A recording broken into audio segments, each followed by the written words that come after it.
underpaid.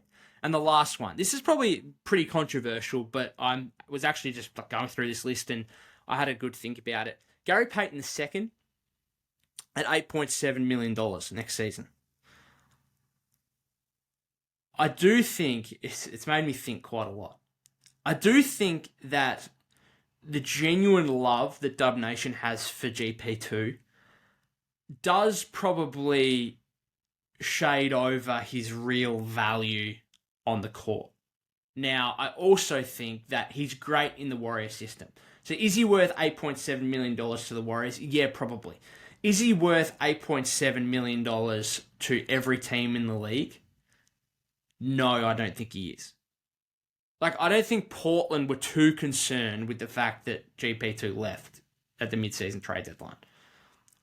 In fact, I know a lot of Pistons fans on social media who were quite happy to see the back of him, that he got the bag from them and then did really nothing. And obviously he's had his injury issues, which is probably the biggest question mark here. Like, if he can get back to 2021-22 form and have a really consistent year next season, then that's great. That's underpaid.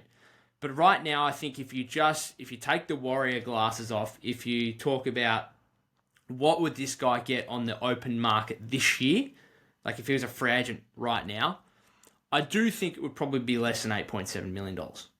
And therefore, I'm actually ranking him as overpaid. And a lot of Warrior fans would be like, how dare you? What are you thinking? And I do get that. But I think analytically, I do believe that we are, as Warrior fans, our genuine love for GP2 maybe overlooks what his actual impact is. Because I look at the Warrior rotation for next season and I think that GP2 is... I think for the Warriors to be back in championship contention, I think he needs to be the 9th rotation piece at a minimum. And so you've obviously got your top 5, your starters, you've got Chris Paul, you've got Moses Moody, you've got Jonathan Kuminga. I think Moody and Kuminga need to be just flat out better than Payton next season for the Warriors to be championship contenders. And that's not necessarily a Payton thing. I think Moody and Kuminga can make the leap and need to make the leap. You could also make the argument that if by the end of next season, I'm looking at the stats and Dario Saric has averaged more minutes than Gary Payton II, wouldn't be overly surprised. And that's not a Payton thing. That is more so the Warriors' need for Saric to play some small ball 5, their lack of front court options. If Loon or Dre get any injuries, then Saric is thrust into a pretty significant role where he could have nights where he's playing 25 minutes maybe.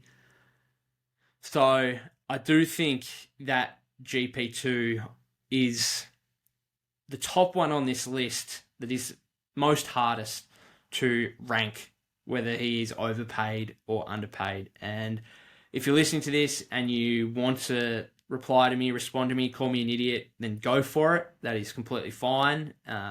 Maybe make your argument as well. Don't just call me an idiot. Make your argument for it. Like his impact to the Warriors is fantastic. And even in the playoffs, like he started games 4, 5, and 6 against the Lakers, I think. So the Warriors obviously love him. Steve Kerr obviously loves him. He's just a perfect fit at the Warriors. But again, I'm trying to do this across a league-wide perspective. Would GP2 get $8.7 million next season? I just don't think so. So I'm going to call him overpaid. We'll leave it.